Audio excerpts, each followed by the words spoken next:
At ito nga, Sandro, no, kamakailan na pag-usapan ng ating Pangulong Aquino dito sa Good Governance Summit sa Pasay City at inilatag niya yung plano niya para sa mga government transactions. Ito nga yung tinatawag niyang cashless purchase card kung saan na para maiwasan ang paggamit ng cash. Pero this morning, para mas pag-usapan pa po yan, makakasama po natin ating very special guest.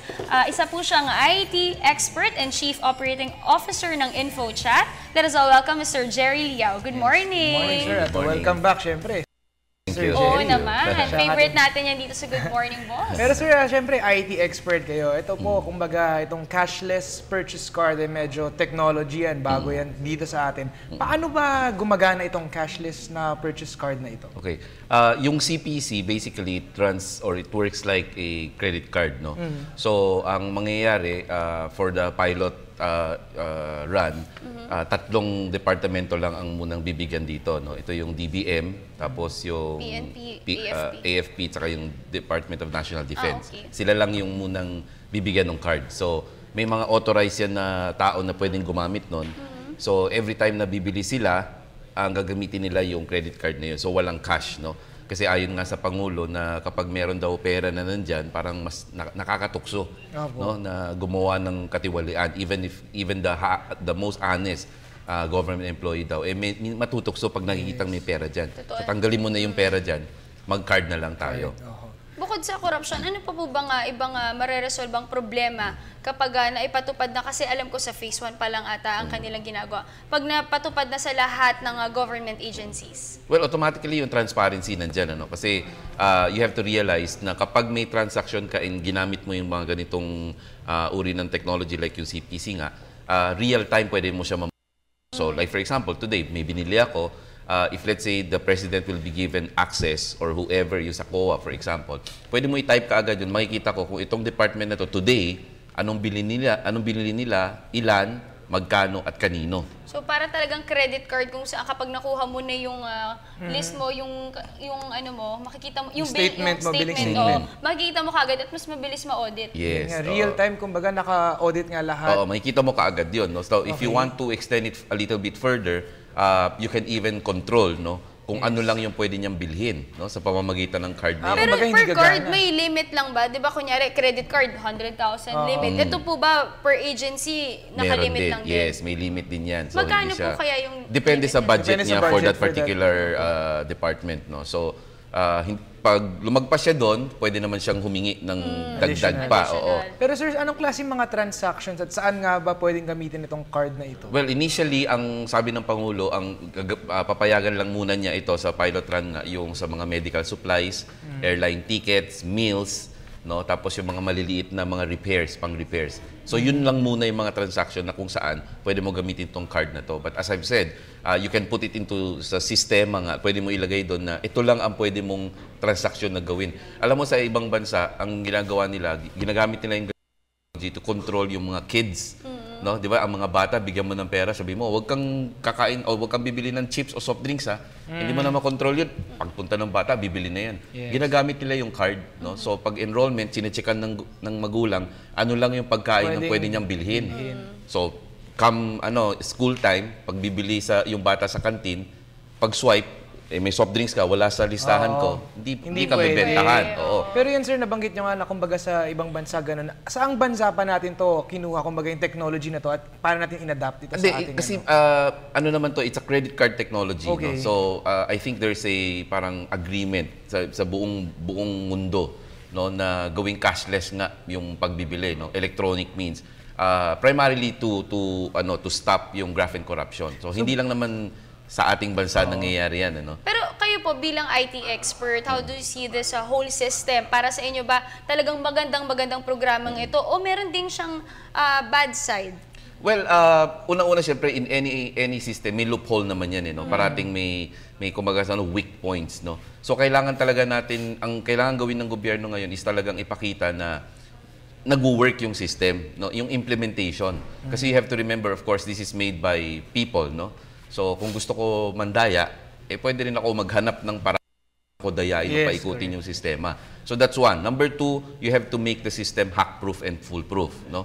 Hindi pwede ma-hack yan. So last year, ang dami nating nabalita ang mga websites na na-hack, di ba, sa government website. Ito, hindi pwede. Kasi nga, transactional na to. Unlike before, parang brochureware lang yan. You want to know more about an agency, you go to a site. Pag na-hack yan, wala ka naman nakukuhang information. Ito, may transaction na nangyayari. No? So hindi pwedeng mapasok yan. At isang card lang po per... No, may mga authorized siya kung sino. May Bibigyan mga ng card. authorized na Yes. iba-iba. Oo. Okay. And of course, yung privacy, no? It's very important na you keep all the transaction private. No? Yes. Hindi mo pwedeng ibigay yan kung kani-kanino lang. Sir, so basically, it's a parang high-end type of credit card na mas secure. So, paano natin may iwasan yung mga crimes with credit cards, like mga credit card fraud, yung mga ganung bagay po na, which are very common na rin po. Yes. Is this more secure than the normal credit card Well, that we have? actually, the project, the government is partnering with the bank. No? So, this is not a totally parang government lang na proyekto. Meron silang partner na bangko. So, yung privacy, yung technology, no, yung payment, lahat yan, yung bank ang mamamahala. No? Tayo lang ang, kumbaga sa government side, yung front end, no? Yung, kumbaga, kung saan ako bibili, anong bibiling ko, ganyan. Pero yung payment gateway, lahat ng backbone yan, back end, lahat yan puro bangko ang So, I think, so far, wala pa naman tayo narinig dito na bangko na na-hack, hindi ba? So, I guess that's one assurance na secure naman siya, no? So, ang importante nga lang dito is yung implementation. Kasi nga, ang objective is to put this in place to get rid of graft and corruption. Ngayon, kung ginamit mo to at nandyan pa rin yung graft and corruption, then magkakaproblema ka. May mali na rin talaga sa sistema. Yes, people would say, oh, wala, kahit anong gawin mo, nandyan pa rin yan. So, parang mas lumala pa yung problema. Pero, yes. Pero for you, can you confidently say na talagang pag napatupad na to lahat, totally mawawala na? Siguro, kung hindi man siya totally ma-eradicate, Mababawasan. ma-minimize o makokontrol, no? So kasi kung ako yung gagawa ng katiwalian, syempre I'll have second thought muna na, ay teka muna, baka pag binili ko to mamayang gabi, makita na ako kaagad, no? So kasi pag nahuli ka, automatically, the person who's gumawa yung Purchase. kurakot, for example, kunwari, no? Tsaka yung vendor, lahat yan damay. So they will be penalized, and I guess yung vendor will not be allowed to join any bidding anymore in the future. So napakabigat nung magiging punishment, no, consequence ng ginawa mo. So you'll have second thought now, unlike before, pag cash yan, ang hirap. Walang paper trail din. Yes, oo. At saka napakaganda itong cashless program kasi nga, yun nga nasabi kanina ni Sir Jerry, transparency, makikita na, no, talagang hinihingi pa ever since ng mga boss natin, lalo na nung pumutok itong kay Janet Lim na policy yung pork barrel scam. So napakagandang sagot ito ng gobyerno para sa ating mga kababayan. Pero ano pa po ba, may mga naka-line up pa ba o may mga plano pa na parang ganitong klase na card or sa program na nakapaloob dito sa technology na program? i-adapt natin. Well, yung CPC is one, ano? Tapos on that particular event, nilaunch nila yung open data, yung data.gov.ph, Yes. wherein yung mga data naman sa gobyerno na kailangan natin. Online portal. Yes, makikita mo na lahat doon. So that's another step Project. going towards transparency and good governance. Kasi nga, kung may kailangan akong, let's say, statement or report na from a particular government agency, gusto ko makita, pwede ko na They can tingnan just check online. online. Yes, lang, oo. So, at marami pa daw silang mga ihaain na mga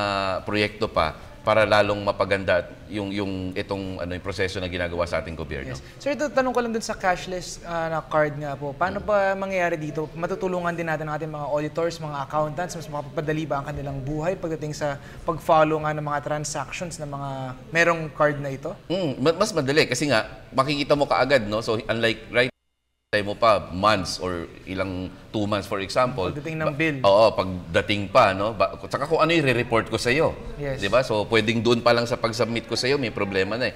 Dito hindi mo medyo mahihirapan kang doktorin yun o baguhin yun kasi nga as it happens, sinuswipe mo yun eh. Yes. No? Tapos pwede na makita ano ba yung binili mo. So even before the delivery, kung nakita ko na, teka muna, bumibili ka ng let's say baril. Bakit ang mahal? Ito lang yung presyo. So alam mo kaagad, no? So you can call the attention of kung sino man yung bumili. Bakit itong binili mo? Ba't ang taas, no? So, yung speed ng pagbigay ng information is very important so that if, let's say, there are certain anomalies, kita mo kaagad. So hanggang kailan po yung pilot run nito dun sa 3 government agencies bago ipatupad sa ibang mga ahensya? I think it depends on the development dun sa tatlo. No? If it's really successful, it goes according to plan, mas mabilis yung pagbigay dun sa iba.